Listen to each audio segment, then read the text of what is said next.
Bonjour, c'est Émilie et aujourd'hui je viens vous parler de la prochaine pleine lune qui aura lieu le 19 novembre et qui sera une pleine lune un peu spéciale parce qu'on sera en éclipse lunaire partielle. Alors on rentre dans la deuxième saison des éclipses, on avait commencé fin mai et au mois de juin et on est souvent en série de deux. Et donc là on a celle à la pleine lune et on aura l'autre à la nouvelle lune le 4 décembre. Donc ces moments d'éclipse, ce sont toujours des moments un petit peu particuliers qui viennent accélérer les événements, qui viennent nous aider de passer d'une dimension à une autre et qui nous aident justement à, comme une spirale en fait, à passer à un autre plan de conscience, de vie, pour nous aider à aller plus loin, pour avancer dans notre vie, dans notre cheminement.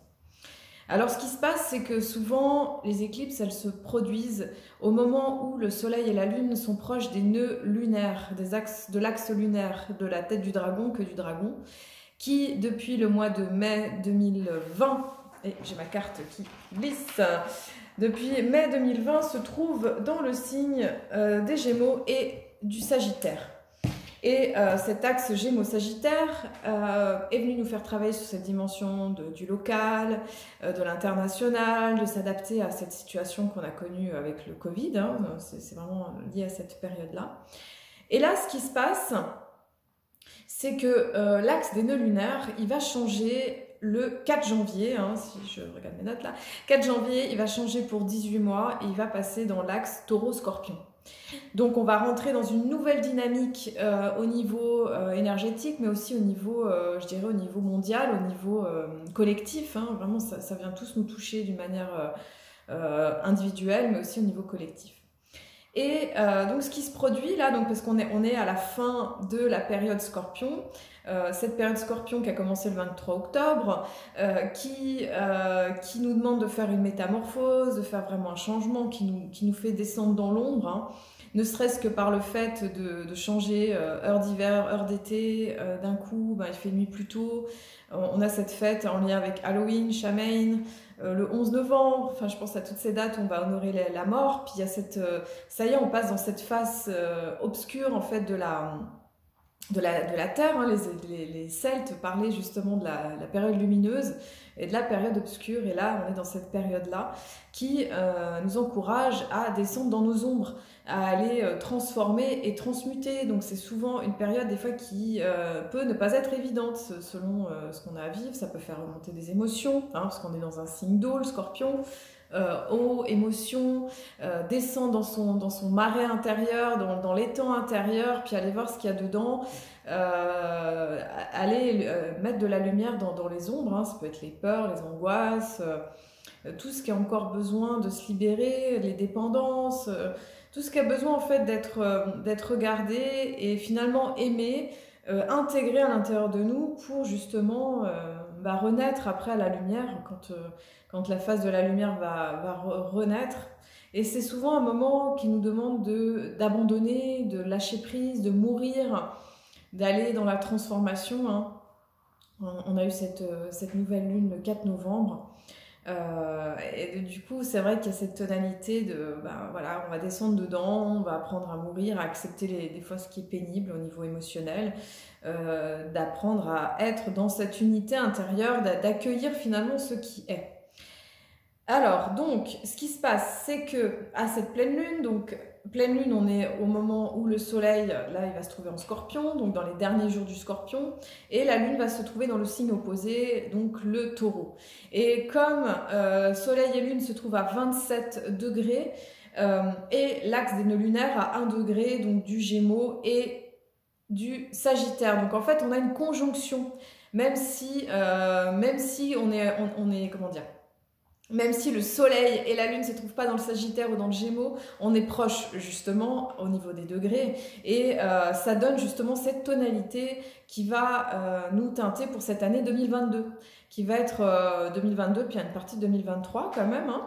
Et alors qu'est-ce que ça vient faire travailler? Qu'est-ce que ça vient mettre en lumière justement tout ça? Alors, déjà, c'est une éclipse partielle, c'est-à-dire que l'alignement il n'est pas tout à fait exact entre le Soleil, la Lune et la Terre. Il n'est pas tout à fait exact, ça reste partiel. Ça pourra être visible, cette éclipse, en Afrique de l'Est et en Europe aussi centrale. Voilà, de dire qu'en Europe, on ne la verra pas forcément parce qu'elle aura lieu demain à 10 h environ. Voilà, donc ce qui se passe, voilà, c'est qu'on va travailler cette énergie de cet axe très fort du Scorpion et du Taureau. L'axe Scorpion-Taureau, il est très très fort. Alors très fort, c'est pas que les autres ne sont pas forts, mais on va pas travailler les mêmes champs. On va dire que dans l'axe Gémeaux-Sagittaire, on est plus au niveau de la connaissance, de la communication, de l'enseignement, des croyances. Donc on fait tout un travail à l'intérieur de soi. Là, on va toucher des domaines de l'existence qui sont quand même assez intenses. Parce que autant le taureau est porteur de vie, la période taureau c'est vraiment fin avril, mai, c'est là où il y a toutes les fleurs, où la nature elle est toute verte, c'est vraiment l'expression de la vie, c'est là où on va honorer dans les fêtes druidiques la déesse mère pour toute sa beauté, cette fertilité, c'est vraiment la fertilité, l'abondance, la beauté vraiment de la nature, de la vie, c'est l'expression de la vie. Et le Scorpion, donc qui est l'opposé, eh bien au contraire, c'est l'expression de la mort. On a juste à regarder la nature. De toute façon, ça vient tout le temps nous dire vraiment ce qui est au point de vue de la vie sur Terre. C'est vrai que là, ça y est, les feuilles, elles ont passé toutes leurs belles couleurs et puis souvent, soit elles sont tombées, soit il y a encore ces belles couleurs qui sont très très très chatoyantes.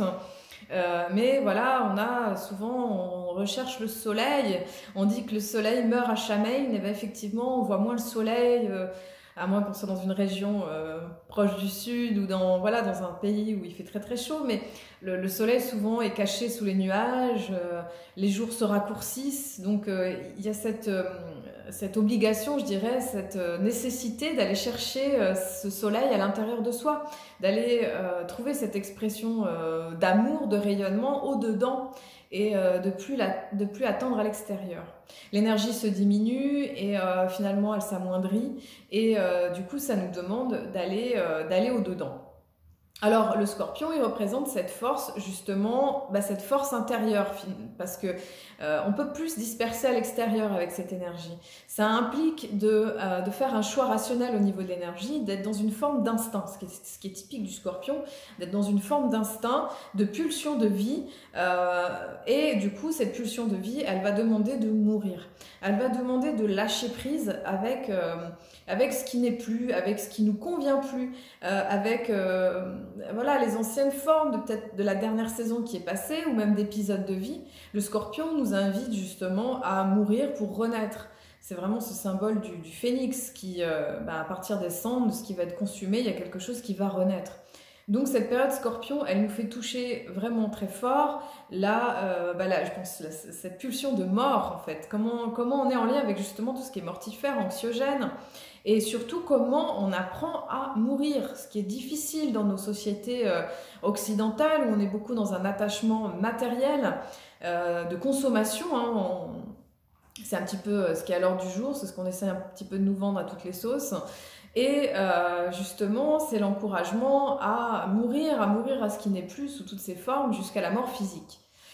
Et c'est vrai que cette crise du Covid, quelque part, elle met le doigt quelque part sur cette peur de la mort, sur cette peur de mourir qu'on met complètement tabou dans ces sociétés occidentales auxquelles on appartient. Bref, alors tout ça pour dire que le Scorpion, on va toucher des notions très très fortes avec cet axe Scorpion-Taureau de sécurité, donc Scorpion sécurité, Scorpion-Taureau sécurité, le Scorpion l'insécurité. Enfin voilà, on va toucher ces deux pans parce que pour les deux, c'est des signes fixes. Il y a un besoin, on lâche rien en fait, que ce soit au niveau émotionnel, au niveau sécurité, au niveau matériel, il y a un besoin de garder, de conserver. Et c'est une période qui nous fait toucher du doigt notre notion de sécurité intérieure sous tous ces aspects, que ce soit l'attachement, la sécurité matérielle, la sécurité émotionnelle. Le Scorpion, ce sera plus émotionnel. On touche du doigt cette notion-là et du coup c'est très très très fort parce qu'on touche vraiment c'est Eros et Thanatos, pulsion de vie, pulsion de mort, cette danse ballet entre l'amour et la vie, c'est très intense. Voilà. Voilà, très intense, ça me fait éternuer. Alors, Eros et Thanatos, donc pulsion de vie, pulsion de mort, donc ça, c'est des choses fondamentales, c'est cette force d'incarnation, hein, c'est ce qu'on est venu toucher, travailler quand on vient sur Terre. Le fait de venir dans un corps de chair, le fait de venir dans une planète aussi dense, eh bien, ça peut amener tout un lot, ne serait-ce que cette naissance, de venir, de sortir du ventre de la mer, hein, on est vraiment dans des points fondamentaux. Et le fait après du passage inverse de justement de pouvoir mourir, lâcher justement cette dimension matérielle. Alors voilà, c'est très très intense ce qu'on vient toucher du doigt dans cet axe, et il va être particulièrement relevé. Donc avec la Lune, donc là la Lune se trouve au nord, pardon. C'est-à-dire que ça va nous demander de toucher cette force quelque part de construction, cette force de vie, de pouvoir créer le nouveau monde. On va être vraiment orienté vers ça, de pouvoir créer ce nouveau monde, bâtir finalement cette sécurité, même si on est dans une phase chaotique. Chaotique au niveau de cette terre, de cette civilisation qui est en train de s'effondrer, de se démembrer, et du coup ça nous demande de lâcher prise avec ça. Donc là, avec cette lune au nord, on va demander de mettre en lumière nos trésors cachés, de faire ressortir de l'ombre à la lumière, de l'ombre à la lumière, notre lumière intérieure, ce potentiel qu'on a dedans. Et ça va être un pouvoir de création et une manifestation du pouvoir féminin. Alors ça ne veut pas dire que le pouvoir masculin il n'aura pas sa place, mais c'est à partir de ces forces lunaires qui sont ces forces cycliques, ces forces d'intériorité, de vie aussi, hein, qui vont nous mettre en gestation de quelque chose de nouveau. Voilà, donc on est vraiment dans quelque chose d'assez intense. Et cette lune en taureau, c'est vrai qu'elle nous encourage à prendre soin de nos besoins, tous les besoins physiques, émotionnels, mais surtout, voilà, ce besoin de sécurité, d'aller vraiment toucher ça. Ça peut être un excellent moment aussi pour travailler sur l'argent, sur notre rapport à l'argent, justement. Et le soleil au nœud sud, alors le soleil au nœud sud, il va nous demander de travailler sur notre ego en fait. Alors l'ego, je dirais l'ego négatif, la partie de nous qui va se raccrocher à la personnalité et qui n'est plus en conscience d'être en reliance avec le divin. C'est-à-dire cette partie qui essaie de s'accrocher à la vie, qui essaie de s'accrocher dans l'attachement, quoi qu'il se passe. Donc ça va nous demander de lâcher ça. Une forme d'orgueil et de fierté aussi, et de développer une vraie générosité, un don de soi pour être vraiment dans ce service à la vie. Ça va demander de lâcher finalement ça va être une guérison du masculin intérieur, qu'on soit homme ou femme, ce masculin qui finalement est un peu perverti, ou ce masculin dans l'ombre. Ça va demander de transformer ça, d'être vraiment dans des valeurs en lien avec la vie. Alors, on a d'autres aspects qui sont assez intenses, parce que dans ce balai scorpion, nous avons encore Mercure qui est dans le signe du scorpion et Mars. Donc Mercure est à 21 degrés et Mars à 13 degrés. Donc c'est vrai que là, on a cette intense Mars qui danse avec le soleil, donc ça se déconstruit un petit peu, mais justement travailler à décontaminer ce masculin pervers en nous, enfin masculin pervers. J'entends plutôt peut-être des notions d'agressivité, des notions de compétition à tout prix, des notions de malveillance, enfin, voilà. En tout cas, ce Mars en Scorpion, il peut nous encourager à mettre l'énergie dans nos rêves, nos projets, de prendre les choses en main avec instinct, de s'occuper aussi de notre énergie sexuelle, de la Kundalini, de cette énergie qui est à l'intérieur de nous pour pouvoir en prendre soin. Et puis aussi, c'est pas que la sexualité, mais c'est aussi apprendre à la sublimer, la relier au divin. Mais c'est aussi utiliser cette énergie en vue d'une créativité, en vue de créer des choses, de mettre en place des choses dans la vie. Et puis Mercure en Scorpion, c'est une façon de penser, de réfléchir, de penser, de communiquer qui va dans la profondeur. Ça nous demande quelque part de regarder les choses avec un œil un peu, je dirais, objectif, un œil qui va au-delà en fait des apparences, qui va regarder ce qui est caché. Je ne sais pas si vous ressentez ça, c'est vrai qu'il peut y avoir une propension à justement à discerner, à voir les choses avec plus de clarté, de voir finalement, d'avoir une forme de transparence, une forme d'acuité dans le regard, quelque chose de perçant, quelque chose de pointu, qui permet de percer à jour les situations, les circonstances, et de sentir, percevoir la vérité, en fait, avec ce Mercure Scorpion qui est très... qui pointe qui pointe du doigt, en fait, ce qui ne va pas. Et en face, dans le taureau, on a toujours Uranus en taureau, hein, qui est en chute. Cet Uranus en taureau, il nous encourage à créer du neuf pour la nouvelle Terre, à prendre des mesures concrètes, la COP26, mais au-delà de ça, voilà, de prendre soin de la Terre, de Gaïa Sophia, de cette dimension ancrée et incarnée. Donc on a vraiment une pleine lune qui vient toucher aussi notre ancrage, notre incarnation d'une manière très très puissante aussi. Et ça peut créer des surprises et des changements de situation. Alors, Mars va s'opposer justement à Uranus. Donc Mars qui s'oppose à Uranus, ça peut donner des fois un côté un peu excité, un peu imprudent, un peu une difficulté à contrôler l'énergie. Donc ça va demander de canaliser finalement, de savoir réguler notre énergie physique. Et Mars aussi va se retrouver, alors il y a Mercure aussi hein, qui va être opposé à la Lune, donc ça peut créer un peu d'instabilité, un peu de nervosité, hein, ça va demander d'arriver à se poser quelque part, à aller peut-être se promener dans la nature, faire des choses qui nous apaisent, qui nous tranquillisent. Et on a aussi ce soleil-lune là se trouve aussi en carré avec Jupiter qui se trouve dans le signe du Verseau à 24 degrés. Donc là, avec Jupiter en Verseau, on a ce besoin effectivement de liberté, un grand besoin de liberté hein, qui vient nous toucher, et elle se trouve en carré avec les luminaires. Donc cette liberté, soit elle est un peu compromise, soit elle est un peu excessive. Et elle demande justement de réguler ces excès, les excès au niveau du soleil, au niveau peut-être de vouloir faire les choses à notre façon, ou les excès émotionnels. Ça demande de rester au centre, peut-être de développer le côté lion en fait, qui n'est pas touché justement dans ces signes fixes, c'est-à-dire d'être dans cette générosité de cœur, je dirais d'être dans ce don de soi et dans cette créativité, dans ce côté solaire. Ça demande d'aller trouver sa lumière au milieu des obscurités, de pas forcément être que dans le côté rebelle, qui veut faire tout voler, tout péter, mais de mettre un petit peu d'eau dans son vin, même si là c'est un petit peu explosif hein, quand même, c'est assez intense hein, cette pleine lune.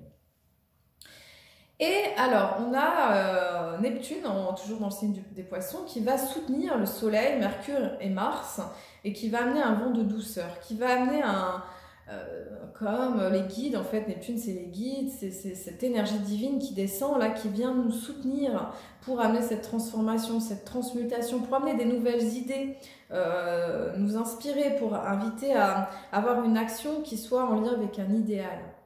Parce que c'est vrai que ce qui se passe, c'est qu'on est en train de plonger dans cette ère du Verseau, effectivement très très fort, avec depuis que Jupiter et Saturne sont rentrés dans le signe du Verseau en décembre 2020.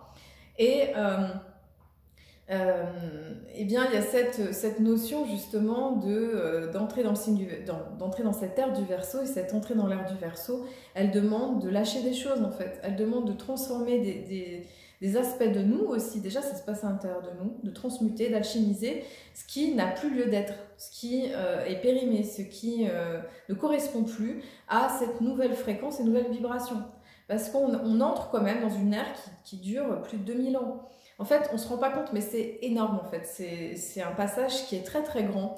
Et nous, ça nous demande une grosse transformation à tous les niveaux, que ce soit au niveau de nos habitudes, au niveau de l'alimentation, de la façon de se comporter, des idéaux, de qu'est-ce qu'on fait réellement. Voilà. Donc c'est un grand passage. Nous avons ensuite Vénus qui est dans le signe du Capricorne. Alors Vénus dans le signe du Capricorne, elle nous encourage à amener dans nos relations affectives une dimension de profondeur, d'attachement. C'est pas vraiment de l'attachement, mais je dirais c'est cette fidélité, cette tendance justement comment dire, à approfondir les choses, à les vivre dans le lien, dans quelque chose qui va dans la durée en fait. C'est voir les choses dans la durée. C'est vraiment peut-être faire le tri avec ce qui ne va plus, ce qui n'est plus, et bien ce qui est là, de pouvoir voir comment ça va durer dans le temps. Il y a cette notion de temps, il y a cette notion de sérieux, il y a cette notion d'engagement. Comment on s'engage dans nos relations? Ça peut être aussi dans notre vie créative aussi, mais comment on s'engage dans la profondeur de ce qui est vraiment important, dans nos valeurs aussi. Cette Vénus, elle encourage aussi Mars, donc il y a un beau sextile entre Vénus et Mars, entre l'amour et le désir.